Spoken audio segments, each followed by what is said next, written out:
seen. The fans pogoing in unison. You ready for that? Even louder. How do you get even louder? How? What's up, guys? Today I'm going off the script and I'm just gonna be reacting to the best atmospheres in the pre-game of the EuroLeague season so far. As we know, in basketball probably there's no better fans than the EuroLeague ones. Obviously there's a lot of European football culture that bleeds into why these fans are so great, but I'll just be watching the pre-game ones and only from this season, and basically I just want to see who did the best so far. Maybe I'll do a little bit of a ranking at the end to see which team's fans did the best pre-game atmosphere. Okay, so let's get it going. I'm gonna start off with something light. El Clasico, Barcelona, Real Madrid. How, in what way are the couple of days building up to the game? It's nerves, it's preparation, it's the fact that you know that. And I'm gonna just stop it here because I've actually been in the Barcelona gym, and to be fair, out of the Spanish teams, Barcelona, when they played the El Clasico, I shouldn't say the El Clasico, just El Clasico, they kind of turn it up. The anthem is probably my favorite part though. Ponter, Sandrowska, Abrinas, Parker, and Vesely. So it's gonna. I think the interesting matchup here is gonna be Abrinas. Okay. I mean, it's decent. It's obviously better than any atmosphere you would find in the NBA. But compared to what we're gonna see later, I think this is, like I said, the warm-up. And I grabbed the first thing I could grab. Okay. It could have been any color. A bit more planning next time.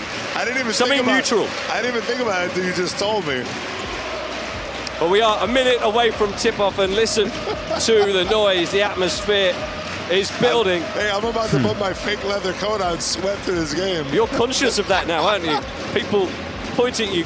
Okay, these commentators are really ruining my experience. Not because they shouldn't be commentating, because that's their job, but I'm just trying to listen to the atmosphere. The atmosphere is okay, and I guess that's enough of El Clasico. Okay, next up I'll go with my local team from Lithuania, Gytis Kaunas, when they played Crvena Zvezda. They say it's a rivalry now, a newborn rivalry, so let's watch what it brings in terms of pre-game atmosphere.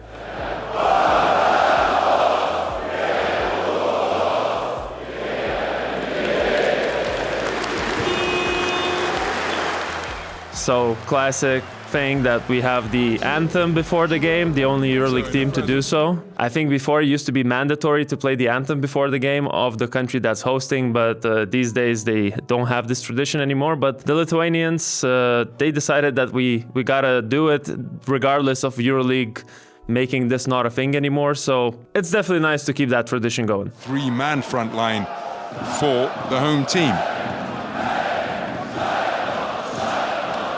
So the place positively bouncing as coach Andrea Trinchieri asked his men to bring it in for one final time before the starting five make their way out onto the court. The fans pogoing in unison in anticipation of the opening tip. I'm gonna stop you there. I used to be not a fan of this jumping before the game because it was introduced sort of artificially a few seasons ago, if I'm not mistaken. And at first it just felt a bit like forced. People were forced to get up, start jumping, like we see in Serbia, for example. That's been a tradition there for a long time. And at first I was like, okay, so we're just kind of copying, pretending to do the same thing. But now seeing this, actually, it's working regardless if it was started artificially or not, you know. If you don't know what they're saying green and white, green and white. It definitely makes Žalgiris games much more hyped before the game. Heard Andrea Trinchieri in his pre-game interview said that his team need to submerge Crvena Zvezda Meridian Bet Belgrade with energy. There's one thing that's really making me laugh. The thing is, one side of the arena is out of sync with the other side of the arena. So it's like not the Žale Balta, hey, but it's hey. Basically, it's just hard for everyone to do it in unison for some reason. Maybe we don't have the musical ear in Lithuania. I don't know. In a bid to take them out of their preferred style of play. There are some people who are just on their toes just going like this. Okay, so that was the Gytis Crvena Zvezda pre-game atmosphere. Let's go on to something in Greece. I'll start with Olympiacos versus Real Madrid. That's the best one I could find from their home games, because for some reason in their home games they don't fill out the seats right away. For example, when the game starts, there's still a lot of empty seats, and then as the game progresses, by the end of the game, the stands are full. He's going to have his hands full tonight. He's probably going to get a little help out the bench with Fournier, but we'll see what happens with Capasso. He's so special, and I mean, he just turns the game around, and it's not going to be easy for Walkup to defend him on one side and try to attack him on the other. Somewhere in the background you hear the chanting from the ultras. Actually, I have to point one thing out here. You see the stands in the Peace and Friendship Stadium? They're so far away from the court. It just feels like there's a lot of empty space around the court, and I feel like that makes it a bit worse in terms of atmosphere, because obviously the fans are not as close to the court. It doesn't feel like they're kind of hugging the court. Yeah, it's just that, really. It's just that, yeah, that gap, maybe it influences how the sound is also perceived in the TV broadcast as well. You know what I'm gonna say about Olympiacos fans? They are great when the game actually starts, and when it comes to the last, let's say 5 minutes, if it's a tight game, they're explosive. But pre-game so far, what I'm hearing, I mean, and I looked through some of the other games, I was trying to find the best one, and pre-game, they're just okay. Of the men from the port city of Piraeus, the affluence and elegance of the royalty from Madrid. It is a rivalry resumed, a rivalry series for the ages. Somewhere very, very far in the background, there are people chanting, and that's the feeling I'm getting watching this. And I guess it's contributing the factor of having a lot of space around the actual court. Virus who gets things going right off the bat. Maybe they're going to try to stretch out the defense a little bit, put him back outside the three-point line. Okay, they've turned it up.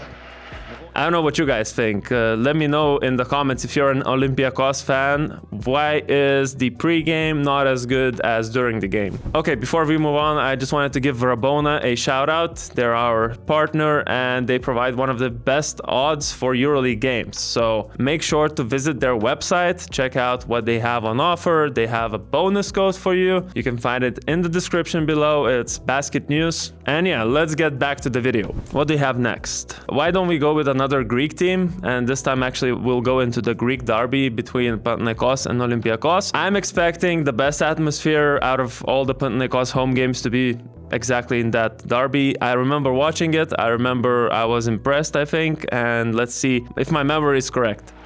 A poignant moment to be able to hear a pin drop amongst 18,000 as these fans pay their respects. The roots of this unparalleled rivalry seeded in the conflict of the working class in the port of Piraeus and the aristocrats of that's Athens. loud. Nowadays, fans of both are everyone's lips. Several players have said they can't go outside without being asked about the rivalry. Tonight, everyone is tighter, tenser, more on edge at the opening tip. It is a derby of Attiki enemies. Okay, I know we're watching pre-game ones, but let's listen to the boos first. Green.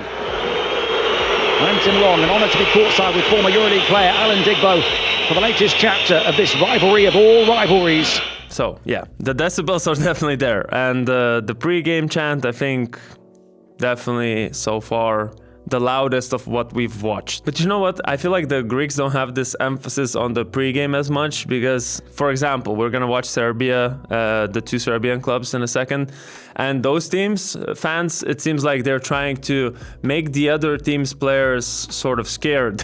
Sometimes they succeed. So maybe in Greece it's just more about the actual game when it starts, when you start seeing buckets, then you build up, and then obviously if your team is doing well, then the fan base is going to do well. Let's go now to Serbia, as I promised, and first game we're gonna look at is gonna be the Belgrade derby. Crvena Zvezda, Partizan, let's get it. Want the passion in the stands to spill over onto the court. Well, Cody Miller-McIntyre in his first season with Zvezda, number 9 in terms of assists. dishing out just under 5 per game, and my goodness, the fans upon this. Let me stop this for 1 second, and I just want to ask all the Serbian guys. I've heard this chant. I don't know if it's the exact same chant in both, let's say, instances, but I've heard this chant going from the Crvena Zvezda fans and from Partizan fans. Is this a chant that all the Serbians do? Is this a chant that you change some words and then it's one team's? Or is this someone copying someone? Let me know in the comments, because this chant I really like. It's just so loud and powerful, just grips you and gives you like goosebumps. His feet toe-going in the stands and dialing up the decibel level to maximum in anticipation of the opening tip of this latest installment of the Eternal Derby. You know what I mean? Oh my God. What a scene. This what is a thrill. What an honor to be a part of this. This is incredible. Like, even the Red Star fans. You know, when I was talking about Gytis and the whole, you know, how it was started sort of artificially, it's because you see this and then you're like, okay, so these guys, they're jumping up and down like their life depends on it. And I just don't have that same feeling watching games in Kaunas. Obradovic down there in the stands. You know why? Because he's screaming and his face has gone red. You know, the joke is that actually at his heart, he is a Red Star player, fan overall. Yeah, amazing, amazing. No doubt about it. You know what? Actually, I have a little treat for us. It's not exactly what we're watching today, but this is one of these epic moments from this season that you'll remember forever, I think. First of all, the noise. What was the biggest problem in the second quarter? Just look at that. The stare down. It's like a... You know what it is? It's like a UFC pre-fight when they're introducing the fighters. That's what it feels like. Or when they're facing off. What was the biggest problem in second quarter? Can you do it better in second half? You just gotta play stronger and mother. Be ready for that. Be ready for that shit. This is intense. This is the most intense moment of the season so far, for sure. And the noise. Okay, what else do we have? We watched Crvena Zvezda, now we need to watch Partizan, and they played Panathinaikos.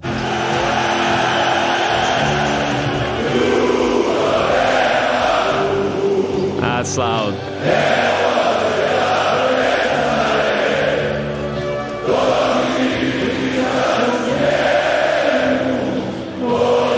I know it's so crazy now. If anyone's from Serbia watching, you're probably thinking, okay, so you're enjoying this anthem, must mean you're a fan of Partizan, whatever.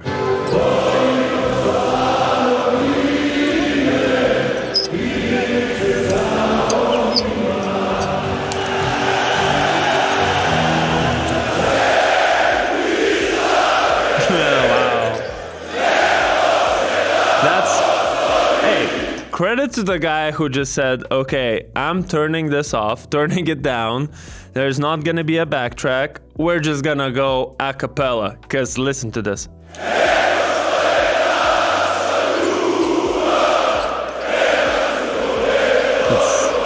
It's insane levels of loudness.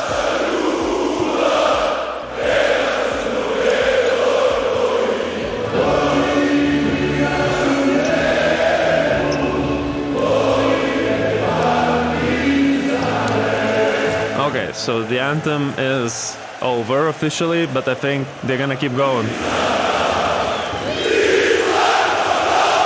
Even louder. How do you get even louder? How? Nah, that's European basketball for you. You know what? I'm not done yet. One more video. Actually, it's the GOATed video, one of those that went viral, and it has like over 440,000 views on YouTube. It's perhaps the best pre-game atmosphere. It's from Crvena Zvezda, actually. This one is epic, and I just want to show you the standard I'm used to. No, as in like what can be possible and what we've seen so far. So maybe we have a better comparison.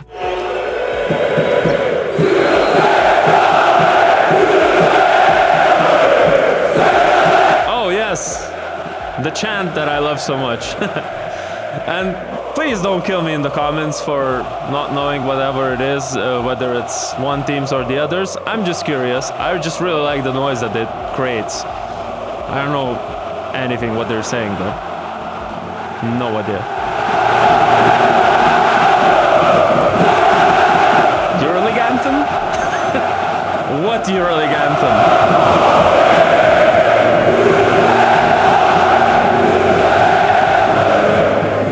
This is from 2014, so it's not from this season, obviously, but yeah. Okay, so I need to do a ranking now. Let's go from the bottom, I think. Although there's not so many atmospheres we looked at. If we looked at the whole EuroLeague, there would be many more contending for the bottom positions. I looked at the best ones that I could find. So bottom, from the ones we watched, I would say Barcelona in El Clasico. Then, believe it or not, call me whatever you want, I thought Olympiacos pre-game atmosphere against Real Madrid was just whatever in terms of what they are capable of. I think they will do much better, for example, when they will play Panathinaikos in the derby. So I'll go from what I saw Olympiacos then. Then I would go with Žalgiris. So much criticism coming from me, although I'm from here, but it is good. But I still have that thought in my back of my mind that it's not as genuine as the other atmospheres. Then Panathinaikos, Olympiacos, I thought the chanting before the game was pretty cool. I'd go Panathinaikos over Žalgiris in this case. Then it's between Crvena Zvezda and Partizan, and now I'm choosing a camp, I guess, for doing this. Okay, I know how to do this. So I'll give Crvena Zvezda the second spot in this video because of what we saw before in 2014, for example. That atmosphere is their